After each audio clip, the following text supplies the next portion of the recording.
D in Big D yesterday stood for disaster on Thanksgiving. And no one. Whoa. Yes. Disaster for who? Well, correct. No one enjoyed it more than our friend Mr. Smith, who has joined us here. My Thanksgiving was absolutely lovely. How y'all doing? How y'all doing? You looked a little too happy. My Thanksgiving was absolutely lovely. I hope all of y'all had as wonderful of a Thanksgiving as I did. It was beautiful. I'd like to just get your thoughts here. We all understand the glee that you take in this. Yes. But as you start assigning blame, as we start on this day handing out the blame, where does the Cowboys are just not as good as they should be? Where does the blame lie? It ultimately lies on the shoulders of Jerry Jones, but only because Jason Garrett is his head coach. Jason Garrett needed to be gone. I know that a lot of people, and in all seriousness, I take no pleasure in saying that. I don't want people to lose their jobs, but we got to call it like we see it. If a quarterback isn't getting the job done, they bench him, they replace him. If a coach isn't getting the job done, meaning coordinators or positional coaches, they get reassigned or fired. If other players don't get the job done, they go. Why does this man continue to stay? And I'm the guy that felt that he should have been gone from 2013. How many coaches do you know, with the expectations that come with being the head man of the Dallas Cowboys, can go 8-8, 3 consecutive seasons, lose the final game of the regular season with a division crown on the line, and not to one nemesis? He lost to all 3 teams in the division, the Redskins, the Giants, the Eagles, back-to-back years, and still keep their job. Clearly, this man has been the head coach of the Dallas Cowboys because of Jerry Jones' personal affinity for this man. You look at yesterday. The Bills walk into the game with the 19th ranked defense against the rush. In the first quarter alone, Ezekiel Elliott has about 8 carries for 56 yards, including a 30-yard run, and he sees the ball 5 times for the rest of the game.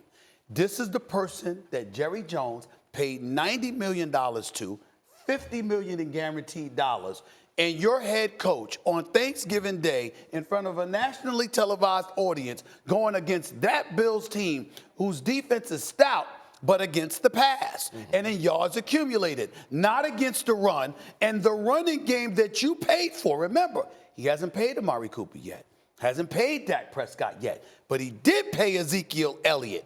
And your head coach goes out there and decides, I'm still going to ignore all of that and throw the damn football. Now, unless somebody, and you would know this better than me, Dan, unless somebody can come to me and say to me, Jason Garrett is doing exactly what Jerry Jones told him to do, game to game, and in this situation, he doesn't want him giving Ezekiel Elliott the ball. He wants him throwing the football. Unless somebody can tell me that, there is no excuse on God's green earth for him to do what he did yesterday, especially with the eye of the storm on his shoulders.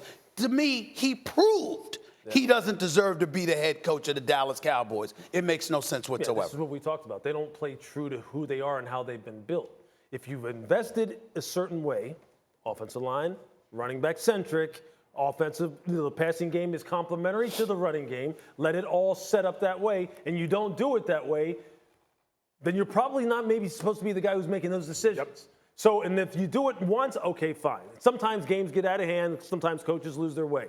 Jason's been doing this for a while now. And then you really then expand it to play calling in crucial situations where, again, they go away from their best players. And some of the play calls that they call for their best players, you sit there and go, I could have drawn that up. Just me sitting here right now could have drawn up something better than that.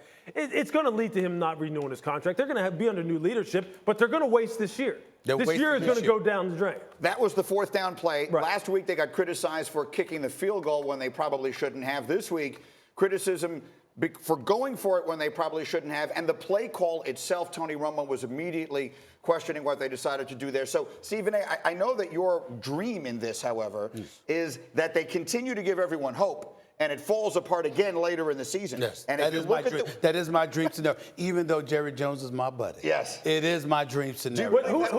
Why is it your dream scenario? Yeah. I like this part of this.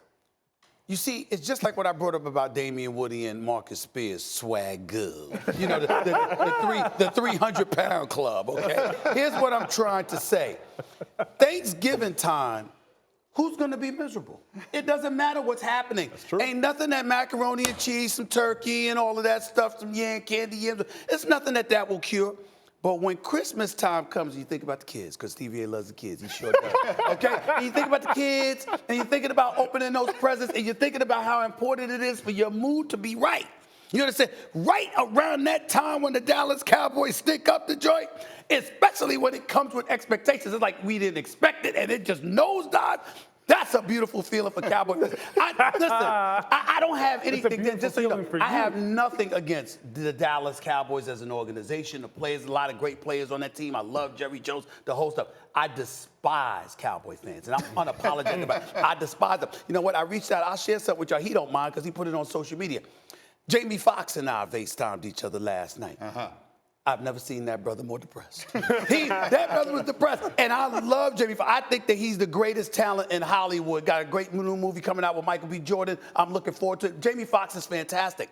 But I must confess, when he answered that phone and I saw his misery, it made me smile. It really, really did. I was very, very happy because he talked so much junk about the Cowboys. Where's your head at? Cowboys, well, that's coming. The point is, Cowboy fans really, really get on my nerves because no matter what, they could go 1-15. 15 minutes after the season's over, you know we're going to win the Super Bowl next year, right? I despise them. And so that's the only reason why, and it is what it is. But still, Jason Garrett, in all seriousness, he shouldn't be the head coach now. He should be fired today.